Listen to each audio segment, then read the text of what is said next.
Uh, Hello and good afternoon, and thank you for the introduction. I also hope that you enjoy a lunch. And right now, the my responsibility is to prolong your sleepy mood with my presentation. The presentation will concern monitoring the IPv6 transition techniques together with statistic we collected in our university campus network and a brief analysis of tunneled data. So, mhm. Let me begin with a motivation. Uh, the main, sorry, the main goal we want to do with this kind of monitoring is to provide some insight into the tunnel network used by transition techniques for network administrator. Why it is so important, you will see in the following slide. We wanted to monitor the spread of transition techniques which are used in our network, how big traffic volume they used, mainly because the transition techniques in IPv6 are used without awareness of user. That means that user does not know if use the transition techniques and does not know that the traffic flows through the IPv6 tunnels. Another problem with monitoring the transition techniques is that we do not have any monitoring tools available for this kind of monitoring. It's, I think, the IPv6 motto: if you want to do it yourself. So if you want to monitor this kind of traffic or IPv6 traffic, you have to develop your own monitoring tools. Also, we wanted to test a plugin support for Flowmon Exporter we obtained from Invea. You heard about this company earlier. So if we want to deploy the Flowmon Exporter into production network, we wanted to test how it behaves, what is the throughput, and so on. So why is some insight into the traffic needed? Here you can see UDP traffic from this IP from dynamic port 3797 to this dynamic port 32900. If you are using NetFlow technology, it will generate some kind of this flow with statistics like how many packets were transferred and so on.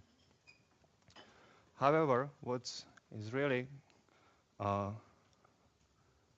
going to is that inside of this UDP traffic is encapsulated the IPv6 traffic. So it's not UDP flow to this IP address to this port. It's actually IPv6 traffic, TCP, not UDP, to this IPv6 address to some HTTP server. So if you have some kind of, for example, ACL to deny SMTP traffic on the border routers to your networks, the ACL usually looks like this. It will deny the traffic that equals the TCP for port 25, for example. But the firewall will looks like this. The packet reaches the firewall will be UDP traffic to this dynamic port. So basically, the firewall should filter the traffic, but right now there are no possibility how to do that. So basically, any PC could obey the firewall ACL you have developed. Before I start with the transition techniques, let me say a few words about the topology. Here is the layer 3 topology of our dormitories area. These 4 routers, you can imagine that approximately 2,000 users are connected behind this main router. Whole user traffic are flow to the internet are flowing to this gateway. So at the beginning, the NetFlow probe was deployed here. In the next day, we extended the monitoring, and right now we have 3 probes, as Tomáš mentioned in his presentation. 2 probes are on the links that connected the BUT network to CESNet. Transition techniques in IPv6, there are several of them. I split them into 3 sections. One is simple encapsulation, and transition technique use this kind of encapsulation is 624, 6RD, and ISATAP. More complicated encapsulation is anything in anything protocol, and the most complicated one is Teredo. What does it mean? Simple encapsulation uses the protocol field in IPv4 header. The value for this field is set to 41. It's delegated by IANA. It's the same like number 6 for UDP, for example. And the packet then looks like this. After the IPv4 header, direct is IPv6 header and IPv6 payload. So this encapsulation is used by, as I said previously, 624, 6RD, and ISATAP. If we want to monitor this kind of techniques, we would like to distinguish between these techniques if ISATAP is used or 624. The detection which kind of technique is used is based on IPv6 prefix or IPv6 address, because 624 prefix delegated by IANA is 2002/16. So if source or destination address is from this range, we say that is 624 traffic. From ISATAP, the creation of ISATAP IPv6 address is that contains some 64 bits of lingua or global Unicast prefix, followed by this ISATAP identifier and IPv4 address of ISATAP link. So if we found this identifier in source or destination IPv6 address, we will say that this transition technique is ISATAP. Considering 6RD, we cannot use the detail because 6RD is similar technique as 624, but doesn't use delegated prefix for IANA. It uses ISP IPv6 prefix. So basically, if it's not 624 and if it's not ISATAP, it will be 6RD or another kind of protocol. This is pretty easy to detect because in IPv4 header we have this protocol field, so we know that after the header is IPv6 header. More complex encapsulation is anything in anything. Before anything in anything protocol, there was 6in4. Basically, it's the protocol that is used by tunnel brokers like 6xx to provide IPv6 connectivity. You have to have a client which is connected to some tunnel broker server. The anything in anything use UDP port 5072, and the packet looks like this. After IPv4 header, is UDP header and with this port, and after UDP header is anything in anything header, which looks like that. Basically, the 6in4 is the same as anything in anything, but with anything has some kind of security. This signature and identity were added to anything in anything to because 6in4 allows reply attacks. Problem is how to distinguish if some traffic on port 5072 belongs to anything in anything, or is this another traffic on this port. We are using the epoch time because the protocol itself has some kind of limitation that allows to create a tunnel only if the client and server is synchronized. I mean that the time on client and the time of server does not differ more than 200 seconds. So if we capture a packet and this field in UDP payload does not differ, and after the anything in anything header is something that looks like IPv6 header, we consider it as anything in anything protocol. The most complex encapsulation or transition technique in IPv6 is Teredo.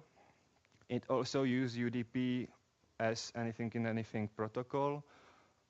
That allows clients to traverse a NAT. Basic communication is based on UDP port 3544. However, after this basic communication, the client picks some random port from some random UDP port to make a tunnel. Problem is that there exists several Teredo headers. You can see that the simplest one after UDP header is IPv6 header, but there could be also origin header followed by IPv6 header, or authentication header, or authentication and origin header followed by IPv6 header. This kind of packet is quite common, so if we want to monitor this kind of traffic, we have to decapsulate all these headers to find IPv6 addresses used for connection. If you consider how many headers you have to decapsulate, and if I come back to this issue, I think right now there is no firewall available that is able to filter this kind of traffic. So if you will put ACL for IPv6 traffic that will deny the port 25, and the user will use this Teredo protocol, you can be sure that the packet will flow through your firewall, because it will, for your firewall, it will look like UDP IPv4 packet.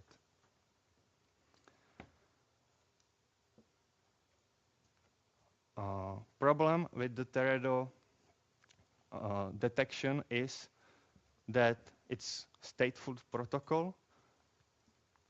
So that means that after initial communication on UDP port 3544, it will pick a random UDP port. And if you are processing traffic at, for example, 1.5 gigabits or something like that, you cannot process every packet as every UDP packet as it will be would be stateful protocol. So you basically process stateful protocol with stateless approach, and that's a problem. I already mentioned the firewall issues, so I will move next. small note that the beginning of IPv6 header will start with 6, IPv4 header start with 4, and so on. And this beginning also is sometimes same as transaction ID of DNS packet. So if you monitor UDP, a lot of times you will receive false positive alarms or matches. Tomáš mentioned previously that we are using a module for HP switches. Where is the Linux installed? As a NetFlow data exporter, we use binary application from INVA. Problem is that we cannot distinguish if the traffic is ingress or egress because it has only one monitor interface. The probe or the plugin and exporter itself was obtained from INVA community program. I think if you are, I don't know, if you would like to use it, you can ask the guys from INVA over here. The exporter provides API that allows some kind of flow modification. What does it mean? There is possibility to modify a packet before the flow is created. So basically, we receive the exporter receive a packet. We can modify some of headers and put into the flow creation or to flow cache. Also, we can export flow directly, so bypassing the flow cache. However, it's non-trivial C coding. It's not something like Hello World, so there are different versions of exporters. Usually that means that higher version brings more features, and I will talk about this later on. So how it works? Every relevant header is decapsulated. That means that from Ethernet we take a VLAN tag because our version of exporter does not currently support the MAC address. IPv4, we take from IPv4 header source and destination addresses from UDP, TCP ports, and then we try to decapsulate it, the traffic, to obtain IPv6 header addresses used in tunnels. Also, TCP or UDP used in tunnels and so on. This packet is then created as flow and sent via NetFlow version 9 to collector. We are using NFDAM, in this case, as a collector. As I said previously, the most complex decapsulation is Teredo traffic.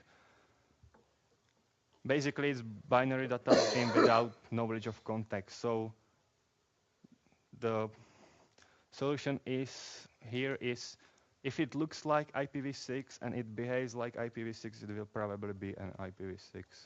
So if we are parsing UDP payload and we say that this 128 bits is IPv6 address and it's looks like IPv6 address, so it's not some kind of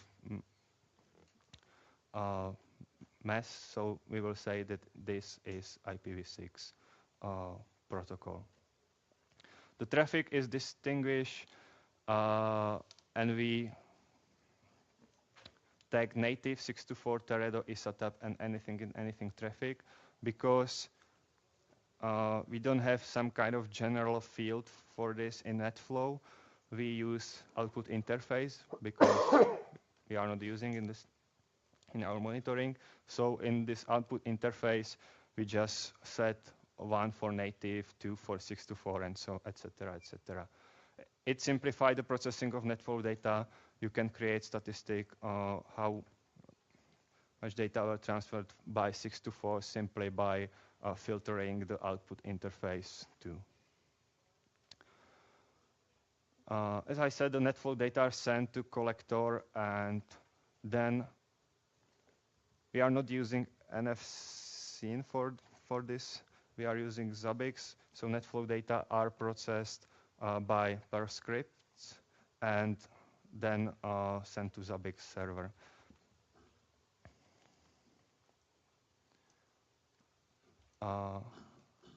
So how does it work actually? If the packet goes to exporter, I will try to decapsulate whatever I can. So from payload, I will take IP header and UDP header, for example. This is, can be Teredo traffic. After the UDP header, I take a payload and say authentication that first, for example, 10 bytes is authentication, after that is origin, after that is IPv6 header, and I said that it's a Teredo traffic. After that, the packet is sent as a netflow packet to a collector. Here are some statistics. Here you can see the native traffic, IPv6. There are peaks about 300 megabits. If we the other protocol is Teredo, that is not used so much because we deployed native IPv6 connectivity. 624 is also not used so much, and ISATAP is not used at all because ISATAP relies on DNS configuration, and we do not provide it. Compared to IPv4, here is the IPv4 traffic. The peak is around 2 gigabit, and here you can see the IPv6 traffic. I will say just a few words about native traffic. 86% of native traffic is web, usually Google, YouTube, and so on. The next 10% is video servers at our faculty, and the next 10% is Czech site. Usually, basically, it's porn. So after that, the IPv6 is, the purpose is to spread the porn. The other 6% is RTP protocol, usually application for peer-to-peer streaming like IPTV and so on. The UDP, the Teredo 624 or ISATAP traffic is usually UDP on dynamic port, so without deep packet inspection, it's impossible to say which application is which. And I think if I conclude what we would like to do in future, our plans are to test a new version of Exporter, which allow more flexible way how to do it with flow cache and input and output. And also we would like to present more detailed traffic analysis. If you have some suggestion what you would like to see, the suggestions are welcome. So if you have any question, please ask. Yes? Was the portion of the tunnel not native IPv6 traffic in your network? This 0/line, I think it's not visible from outside, but the native traffic is in average 8 megabits, and the total traffic in average 1 megabits out. If I will say, because in IPv6 traffic, usually the data flows to our network. So the native IPv6 traffic going to our network is in average around 80 megabits per second, and tunnel traffic is around 500 kilobits. So because we are deployed the native IPv6, the tunnel should not be used. However, still they are used, and we cannot filter them. What's the necessity today to use tunnel IPv6 traffic? What is the necessity? Or I mean, which groups of users today Oh, to have mm, address exposure? yeah, that's a tricky question because users are not aware that they are using it. It's the base default configuration for the operation system. So if you have Windows 7, for example, they will have adapter for ISATAP, Teredo, and 624. And it will try somehow to get IPv6 connectivity. If it's not possible by native connection, it will try to use this kind of tunnel or transition techniques. But as you can see, even if we provide them a native connection, they sometimes use the transition techniques. So, yeah. I want to add a comment. As you said, Windows 7 is separating IPv6 interfaces. If you are using a private IPv4 address, your Teredo interface will be activated. Yeah. And if you have a real IPv4 address, your 64 interface will be activated. And I want to ask a question. You are encapsulating all the packets? Yeah. So you will get a performance grade. Have you calculated it or?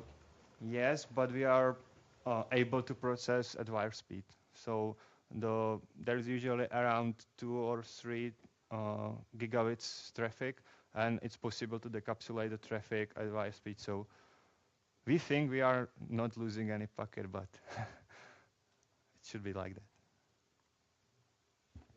Yeah. So is the packet decapsulation done in hardware? No, it's in software.